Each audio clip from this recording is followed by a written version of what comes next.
Welcome to In Real Time, where we as Heights Church are inviting you in for real conversations about leading people, organizations, and change in the new normal. We're hoping that our real discussions about our church's journey will help you as you reimagine and rebuild yours.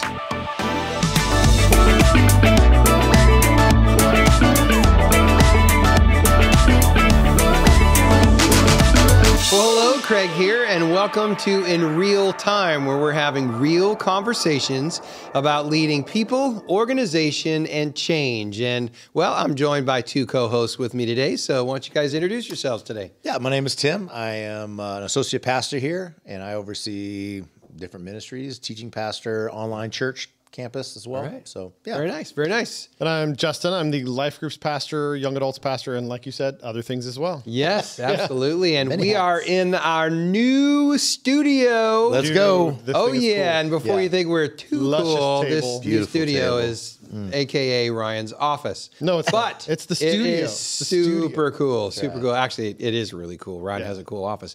But yeah, we really like this. It looks really good. So appreciate all the guys who went into that. So today we have a brand new topic, and I know this is a topic that is so super critical Yeah. for all of us as people, but especially church leaders.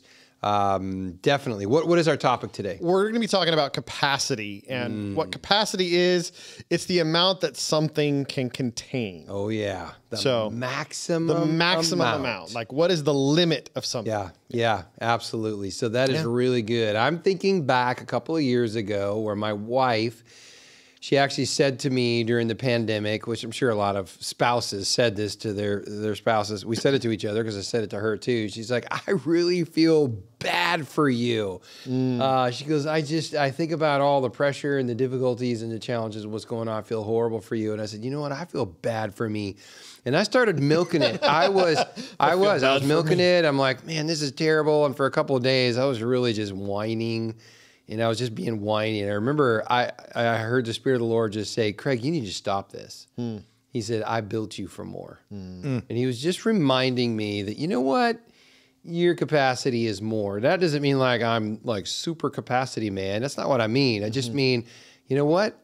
I am built for more. I can handle more. And my capacity, all the difficulty and the challenge, was creating an opportunity for that capacity to be reached and also for it to grow. So I started to grow my capacity. I started to ask, I should say it that way, God to grow my capacity, because I realized I'm going to need to grow this because I feel like I'm reaching into every corner already.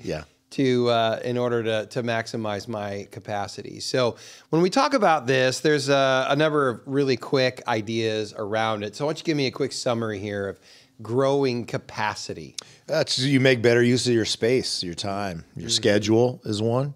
That helps you grow your capacity. A lot of times in our schedule, there's wasted time, wasted blocks of time. Yeah. We've talked about recent studies about how much time we spend flipping through our phones, changing from apps to apps. That was astonishing, and that was a lot of Doom wasted time. scrolling, as I like to call it. Doom scrolling. Doom scrolling. Oh, yeah, because you get, the next thing you one. know, it's like you're doomed because you're stuck in the scroll loop. Yeah. And you're like 20 minutes later, 30 minutes later, you're like, how did I lose that much time on something that dumb? It's just doom scrolling. There was a recent study done by Fortune 500 companies, and they figured out that just from switching back and forth on all the apps and the distractions that go along with it, that they were losing, on average, 4 hours of the work week. 4 hours, half a day, because of our distractedness.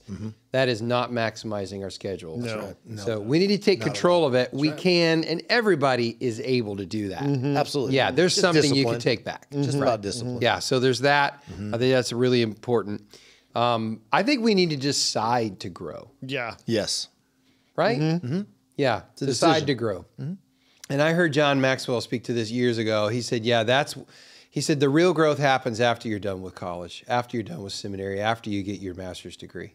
Right. That's when you really grow. And I completely agree with him.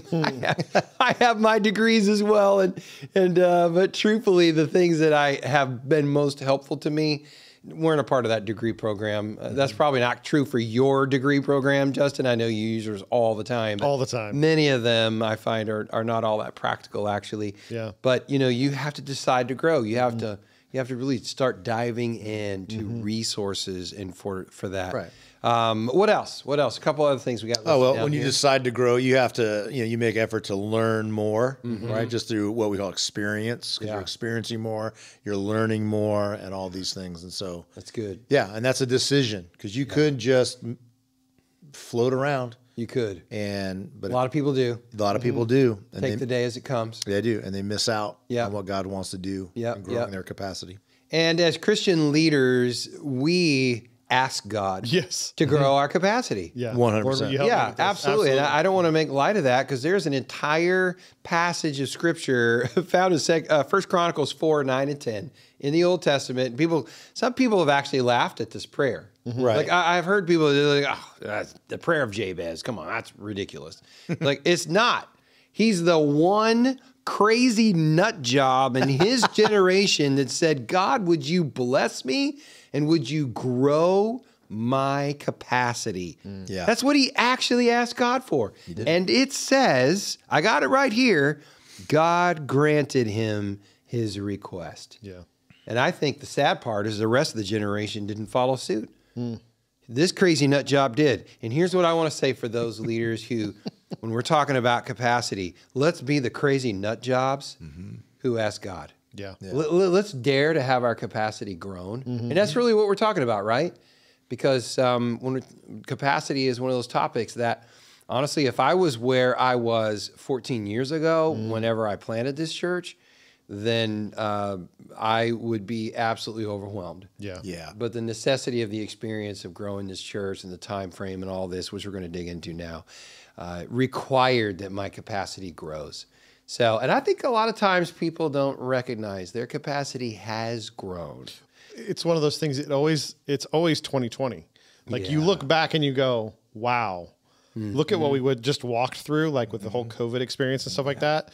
I mean, if you'd have told me 10 years ago, you're going to have to lead through this pandemic at this level, I would have been, no, I don't have the bandwidth, the capacity, the energy to navigate that stuff. I don't know how to lead people through that stuff, but yet we did. And I guarantee that each of us around this table are leading from a different capacity because of that experience. No doubt. I mean, I just know that's true in my life, because I look back and I go, look at these markers in my life that are just different. So true. Because of that experience. Yeah. So I got a quick question for you guys. So as the senior lead, and I think I know the answer to this question, but let's just ask it anyway, because it's an obvious question that people don't ask, but I think when they hear the answer, it's meaningful.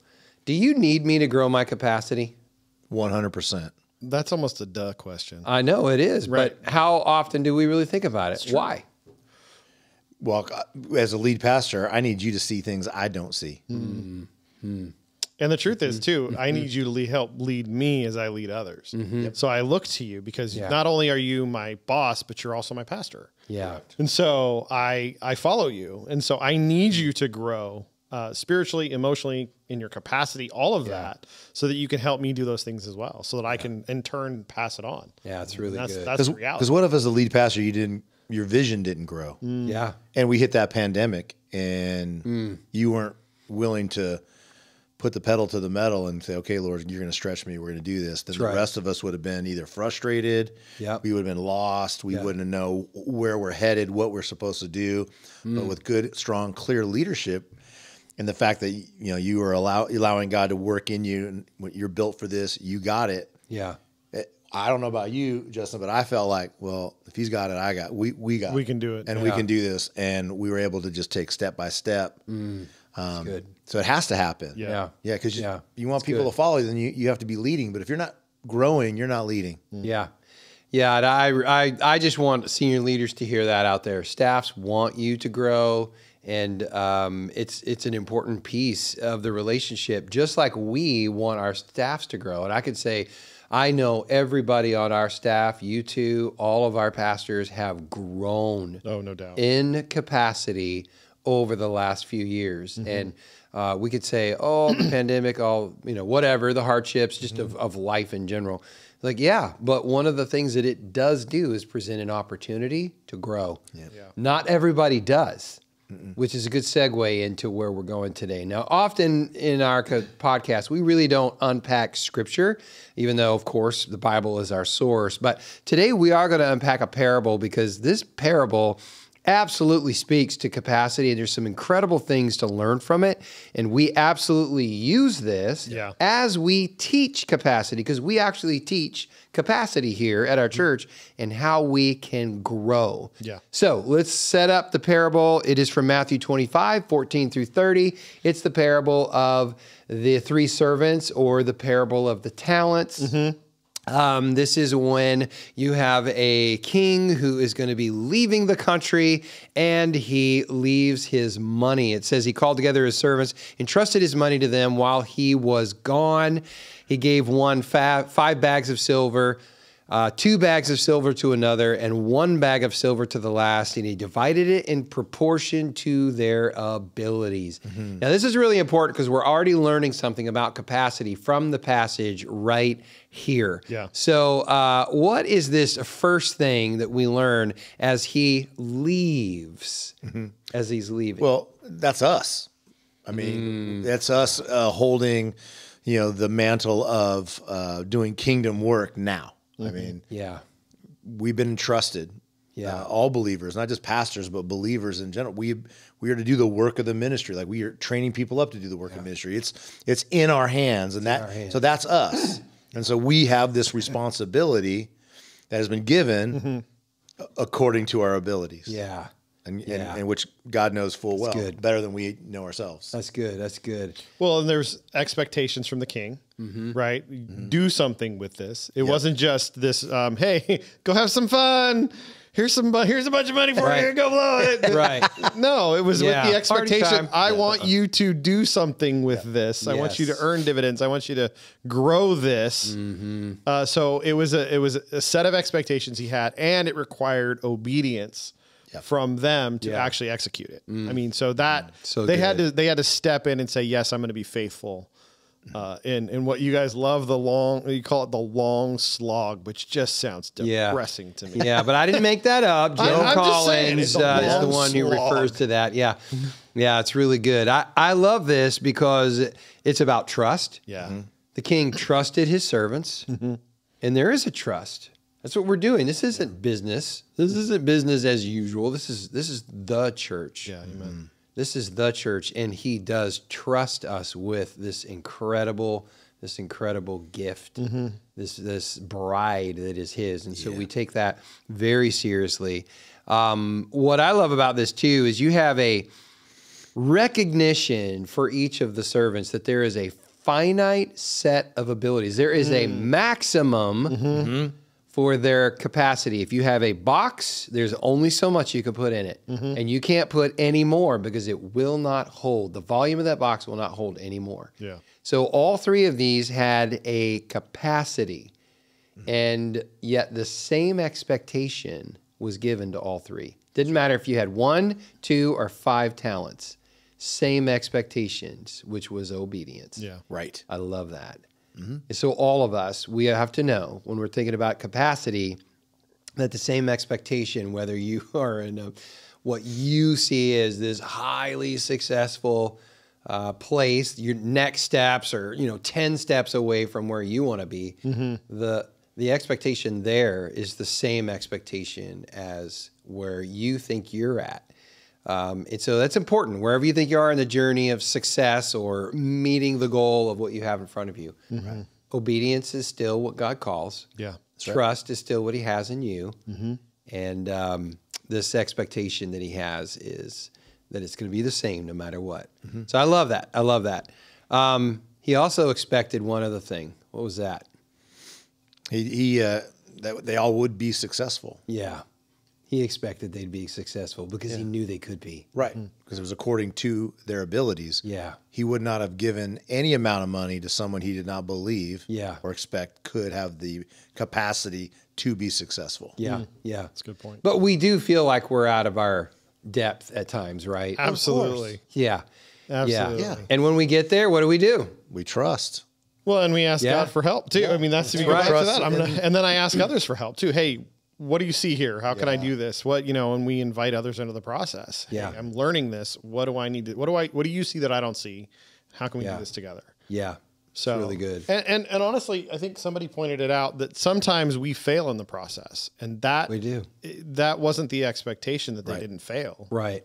It was the expectation that at some point they put effort in. Right. And they, Yeah. They That's walk true. in obedience. That's true, because this is about investing. He gave them bags of silver. They're going to go invest it. Not every investment pays off in the same way, and some of them are total losers. But yet you learn, you gain wisdom, and then you're moving on to the next investment, and hopefully you're able to do better with that. And so we're going to see how that turns out for these servants. Yeah. Right. But when it comes to capacity, it's very important we know that there is a trust. Yep.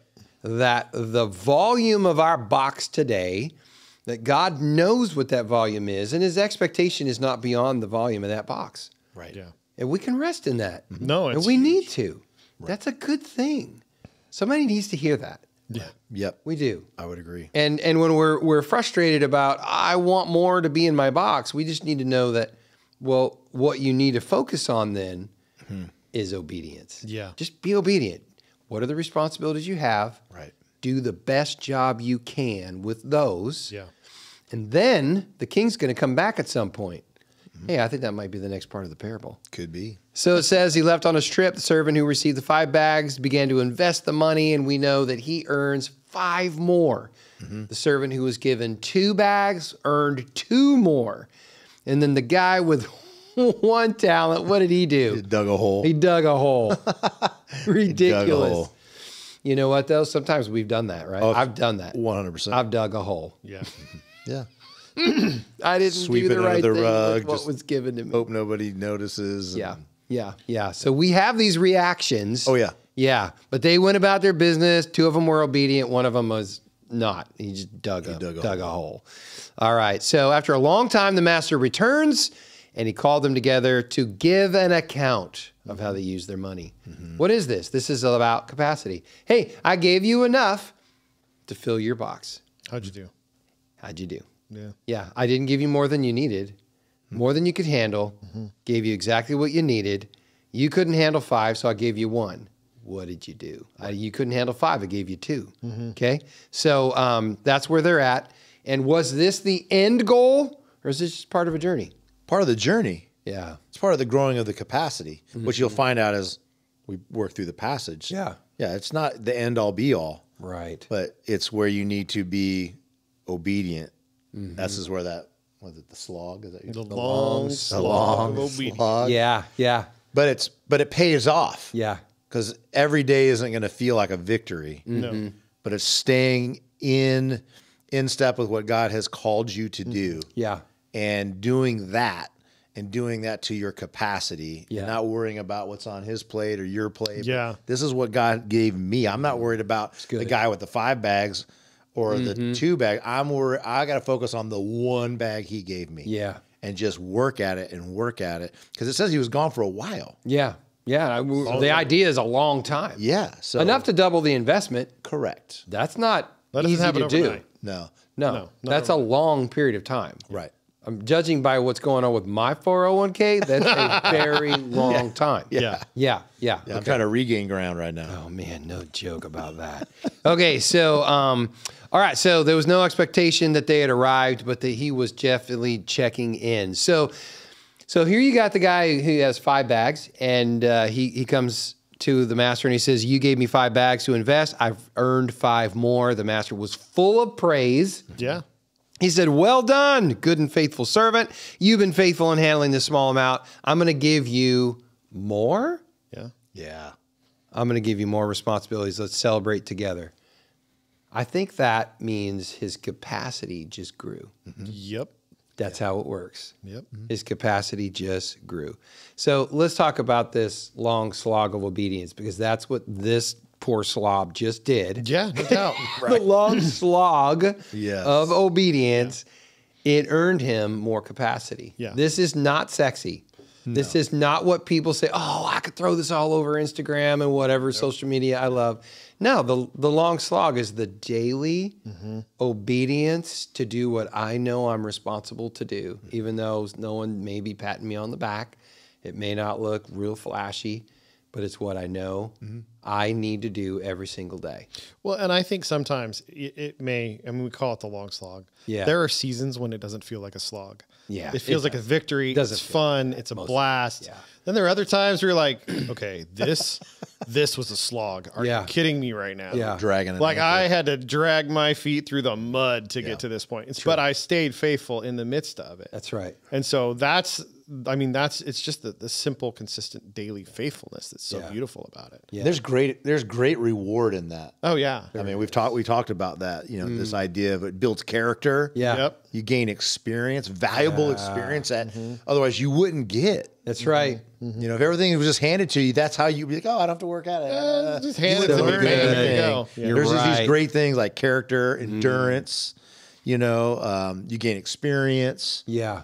I think about watching people step into, even myself over the last, 2 years ago, year and a half ago, when I stepped into the new role, man, I had to build those muscles. Yeah.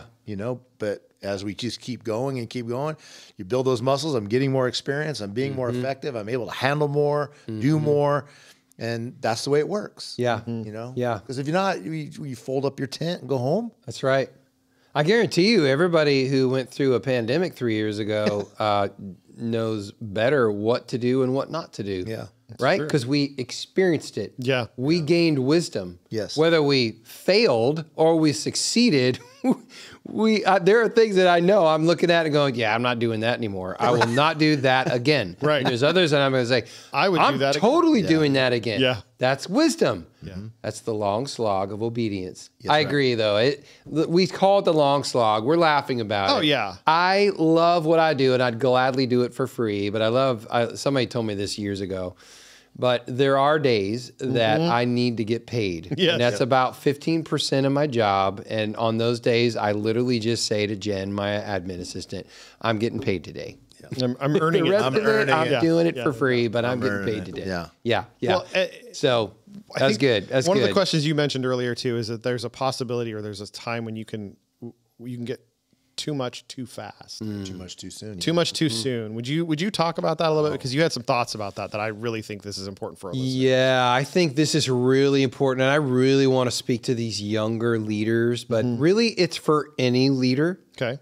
But I would say younger leaders specifically. There has been just an explosion in a few, because it's not a lot, but there's a few young leaders in their 20s or early 30s or even mid 30s, late 30s, who've had incredible success, and you know their names, you could name them, but there's not 10. Right. There's probably not 5 that you could name that are still in the game. Yeah. Yes. There are people who we look at, we say, oh, that's my capacity. Why am I not leading something that huge? And I know there's way too many, and I was one of them in my 20s who thought, oh, that should be me. That should be me. Yeah. But the reality was my capacity was not to the place where that could be me. Yeah. And the only way that I could get to any greater capacity was to just be obedient with what was in front of me right now. And the truth is, as you're obedient day after day after day, it adds up to weeks, to months, to years. Yep. And you're not wasting that time. You are learning and you're growing your capacity. Yes. And at some point, someone's going to recognize that, God, and he's going to use somebody to grow your capacity and to give you more responsibilities. But you're not ready for it in your 20s. Yeah. We're not. Most people are not ready for it. I was not. If God had given me what I asked him for, I wouldn't be in ministry today. It would have crushed me. Yeah. I know, especially like within ministry, secular world, businesses blow up and you hire people and you surround yourself with CEOs and board members that kind of help walk you through these things. But when it comes to ministry, slow growth is strong growth. That's good. Yeah. Because you can't. Wait, but hold on. We don't hear that enough. Say it again. Slow growth is strong growth. Yes, it is. Good.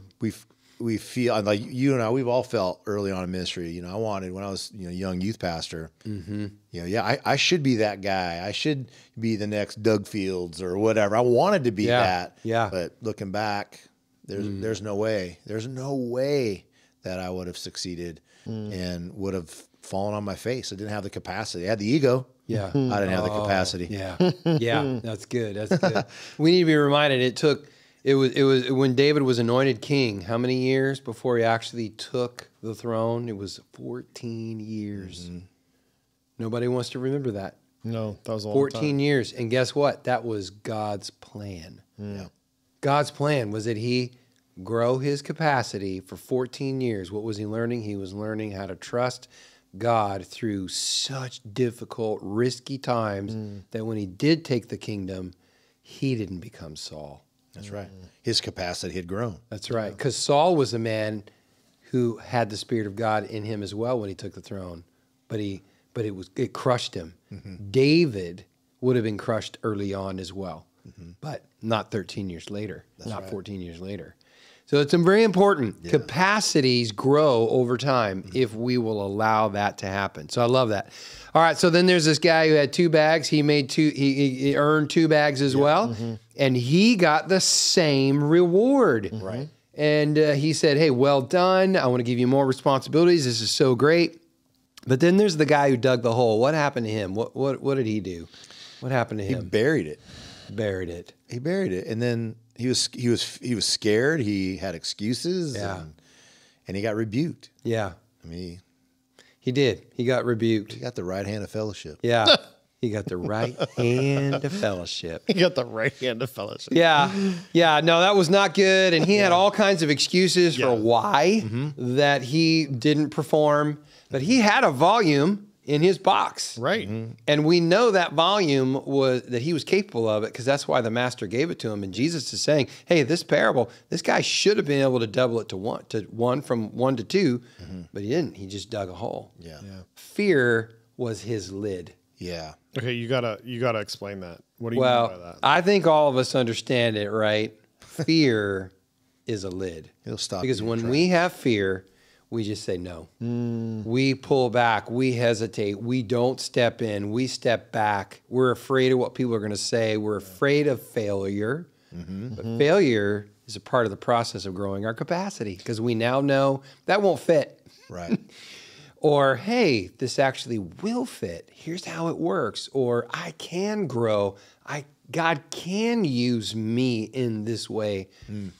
There's a lot of things that fear holds us back from. You guys ever been in a place where fear became your lid? Oh yeah, 100%. Fear will do that to you. Fear will also, you see it in the parable, if you really look at it, that fear gave him a misunderstanding of the master. He gave him all these identities of who he was. Yeah. But we know because of the parable who the master is. Yeah. And none of those things are true. It's good. But yet his fear and those definitions that he was giving who the master was. Yeah. Wasn't accurate, and so it just he froze. He believed a lie. He believed a lie, and he froze. Yeah. And it's like that's a trust issue. Yeah. You know, and and not trusting leads to a lack of obedience because you have to have trust to be obedient. You know, I was just thinking about this. It wasn't a fear thing for a moment. It was a fear for a long time. Oh, that's I a lived in great fear. point. That's Do you know what I'm saying? Because this was not a hey, whoa. Yeah. Okay, I'm in. It was it wasn't a temporary thing. I mean, if the master was gone a long time, he lived in that fear. That's a great point. Because we all have fear in the moment. Right. I still have fear in the moment. I was that's what I was thinking about. That's like, my own journey. I've had moments where I'm like, Lord, I am so out of my depth. What are you doing here? That's good. I have no business in this.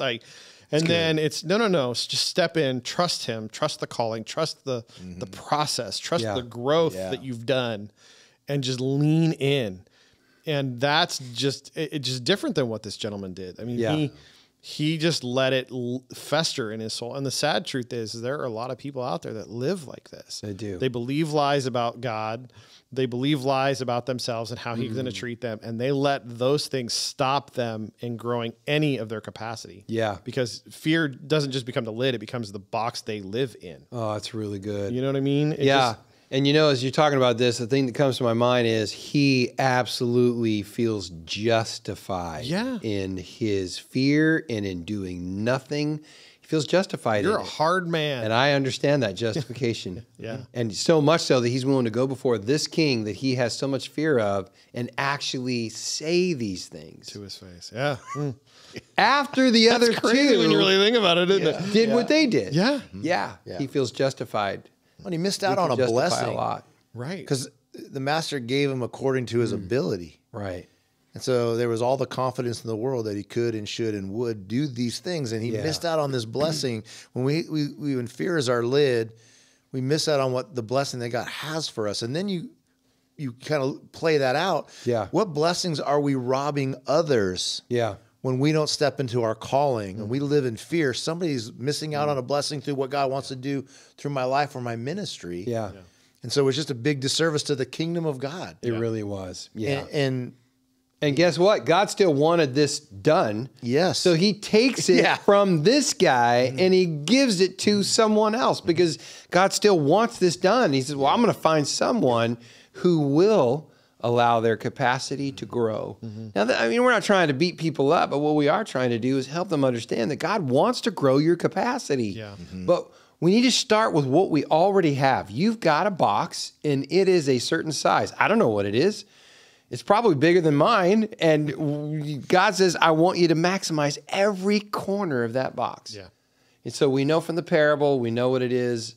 When you're thinking about growing your capacity, that obedience is the first key to growing your capacity. Absolutely. Absolutely. The second thing is you want to maximize your schedule, gain back that time that you've been losing, sitting around complaining about the fact that you have this expectation on you. Right. And then we waste our time digging holes and burying our treasure. Yeah. We know that over time we begin to learn what's truly important. This is how we maximize capacity as well. We learn what to do with our time. The Pareto principle. Right. Right? The Pareto principle says 20% of what's in front of me to do, my responsibilities, will gain an 80% return on productivity. So there's 20% that if I do that, then 80% of my actual production will take place. That's so crazy. But I spend majority of my time doing the bottom 80%, and that only yields a 20% return. Those are the easy things. Yeah. Anybody can because do people it. aren't living or setting boundaries in their schedules and in their lives. Yeah. You've got to be able to say yes and you got to be able to say no. Yeah. And you got to adhere to those. Yeah. We do it. We went through, that book, Carrie Newhoff. Yeah. Oh, yeah, Carrie Newhoff. Yeah. Your green, yellow, and red, just kind of, was it being your best, I think it was? At your best. At your best. Yes. Yeah, we don't want to slander Carrie Newhoff here. It was an incredible book. I've had so many conversations with just that idea of, look, I know that at this time in my day, I'm in my green zone. So I can be creative. I can be super productive. That's where that 80%, that's what I'm going to focus on. That The 20% needs to happen. That 20% is happening in my green zone. Yeah. And then I'll feather it back. I was having this conversation last night with a gentleman. He called me and said, explain this to me. Yeah. And so it's, I love it. yeah. And so good. So it's maximizing your schedule means setting boundaries, learning to say yes, learning to say no. Yeah. Figuring out what you can do in that 20% that's going to yield 80% productivity. When are you at your best? Put that 20% in your green zone, right?